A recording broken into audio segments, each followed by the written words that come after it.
Hello and welcome to NewsClick. Today we're going to discuss the very unhappy news that we have from Kashmir, in which 44 CRPF jawans have been killed by a suicide bomber. We have with us Major Priyadarshi, who has been the spokesperson for the Orop agitation and represents servicemen and also the recent struggle they had with the farmers and the servicemen coming together. Major Priyadarshi, you have served various stints in Kashmir.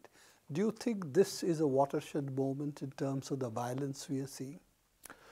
In a way, yes. Let me take you back a decade or two. So in the early 90s, I've served 5 tenures in Kashmir in the 90s. Five tenures. When terrorism was at its peak.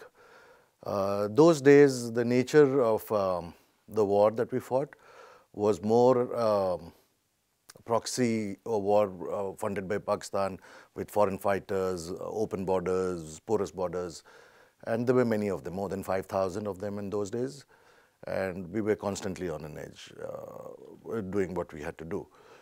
Now, there has been a shift with the nature of the insurgency that's happening now.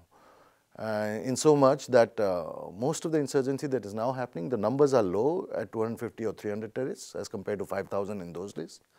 But they're mostly local terrorists. Foreign terrorists, no, there are not many of them. There are some, but they're mostly local. And the way we look at things is most of the people who are picking up weapons now to fight this war, the jihadis or the separatists or the terrorists as you call them, they are the ones who have been born after 85, 88, when terrorism first started in Kashmir. For the last 25, 30 years, they've seen an endless spiral of violence, and so much so that they've just lost the fear that they once had in terms. So be it the stone pelters, be it the terrorists, they're just not scared anymore. So I dare say, I think that Rubicon from a proxy war to insurgency is happening, but there are many more inputs that need to be considered before we can make a concrete statement about it.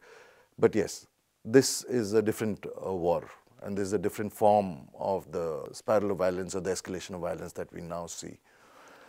And this requires deeper thinking in terms of the policymakers. No, it's not a military solution, and many generals have said about it that the application of force in an insurgency is there only to bring the level of violence down, after which other state agencies, including the politicians, the bureaucrats, the institutions have to step in and assuage and address the needs of the people. What you are saying is this kind of local insurgency, which has deeper roots, cannot be handled by army just going in or armed forces just going in and trying to control it, just state violence. It needs a political process also to take, which is one of the reasons why we are sort of seeing endless spiral of violence, because the politics does not seem to promise a solution.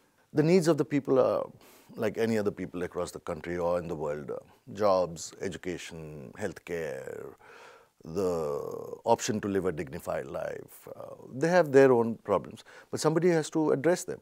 And it is here where our political parties have failed for the last 30 years, across the spectrum, whether it is BJP, Congress, NC, PDP, they come to power, but they don't address this. The other thing which is a marked difference from the past and in the last 5 years is this constant bombardment of hate and divisive polarization that is happening. If you consider Kashmir as an integral part of India, Kashmiris are our own people. You can't have a narrative which says that Kashmiris versus rest of India. Their children come and study in universities outside. They're hounded. They're threatened. They're hit. This is not something which is healthy for us as a democracy or as a country. We seem to be veering towards a course where humanity takes backstage and divisive polarization, whether it's bigotry, sectarianism, hate, all that is taking front seat. And that has to be countered. These are dangerous times for us as a country. What you're saying is that if this is the attitude the rest of India takes, or certain sections within India who are much more vociferous than earlier take, then the impact on the Kashmiris will be that how are we a part of India? Correct. And if India wants to Kashmir to be a part of India, then Kashmiris also have to be a part of India. It cannot be the land is a part of India, but the Kashmiris are not. Absolutely. And like I said, it's not all the people in Kashmir are anti-India. You have great examples. So just this year, last Naik Wani was a terrorist, surrendered, joined the armed forces and won an Ashok Chakra. He's a thrice decorated soldier. Umar, the young lieutenant who was killed, they're joining. They want jobs.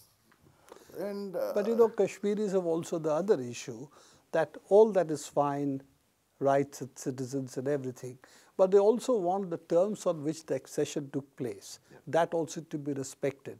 And now there is talk of also abrogating the accession, Article 370 and so on. Article 370, when they acceded to India in 47-48, was given as a sovereign guarantee by Sardar Patel. And that was a promise made to the people of Kashmir. And BJP, when it came to power in 2013-14, had in its manifesto that we will abrogate Article 370. I'm not sure what the intent was. The only result that I can see is a huge unrest from the people, because it's a promise given to them. And if you don't respect your word, then it is not a very healthy sign for us as a country. We have talked about the internal situation with respect to Kashmiris, and we're going to come back to that because there are a lot of reports on violence in different parts of the country. But looking at also calls to take revenge on Pakistan.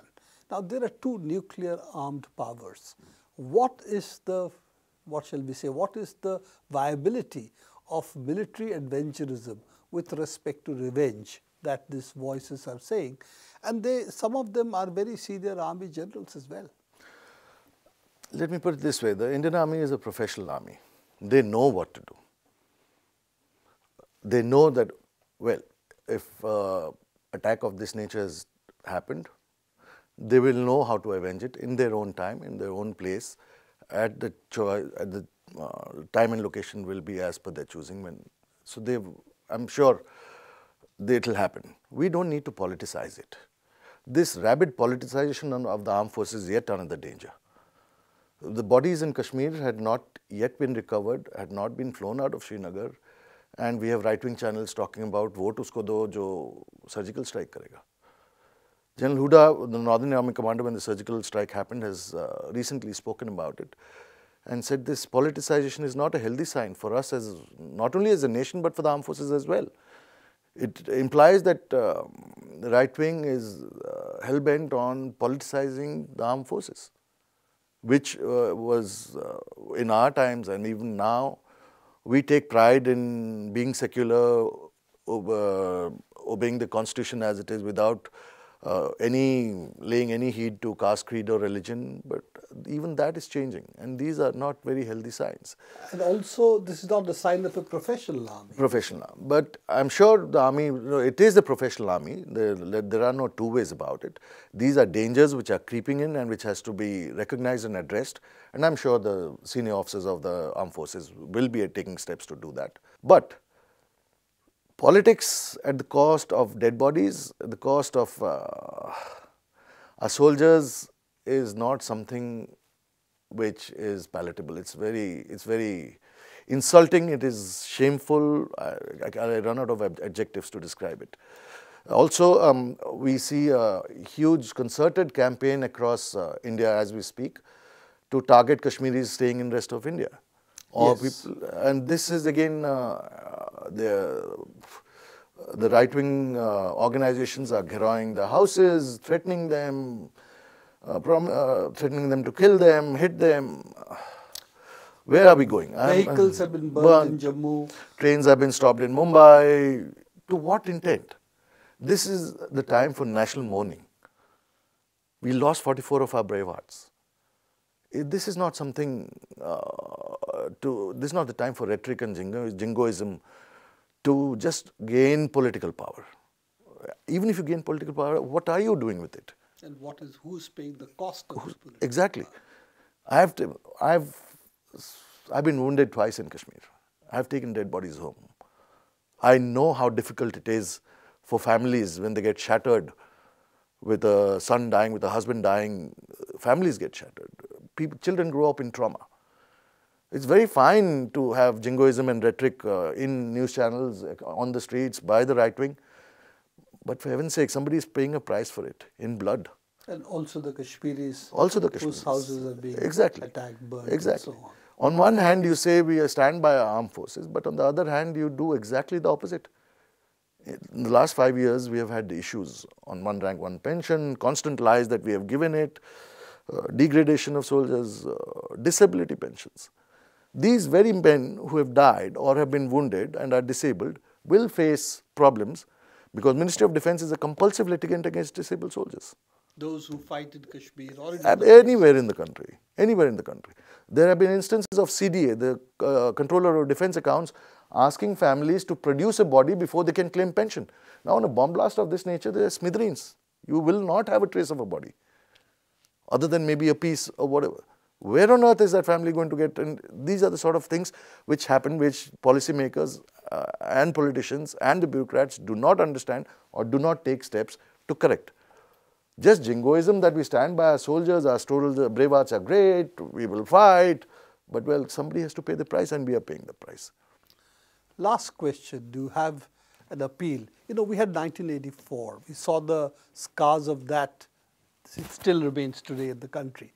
Do you have something to say what we as citizens need to do at this point, where as a consequence of this violence, we are also seeing repercussions across the country? The only way to counter hate is for normal citizens like us to step up and say, no, this is not us, this is not our country. This is not the India that we envisage for our progeny. I'm aware of these hate campaigns that are sweeping across the country now, and in fact, we have launched a campaign today afternoon saying Unhate India now. We are offering that any Kashmiris or Muslims, or for that matter, anybody who's feeling threatened by this ongoing madness of hatred and are being threatened, are most welcome to come and stay with us. Normal people have to step up and address this. It requires a policy. I'm surprised that the government is not taking any action on this, because they are our own people as well. Now you have to put your, you have to start doing things on the ground rather than just talking about it. If you allow this to happen, then we are increasingly getting convinced that you have a polarized and divisive agenda with vested interest in it. You are not looking at it as a country. Could be as an electoral agenda rather than the country's agenda. Absolutely true. Okay. Thank you, Major Priyadarshi, for being with us.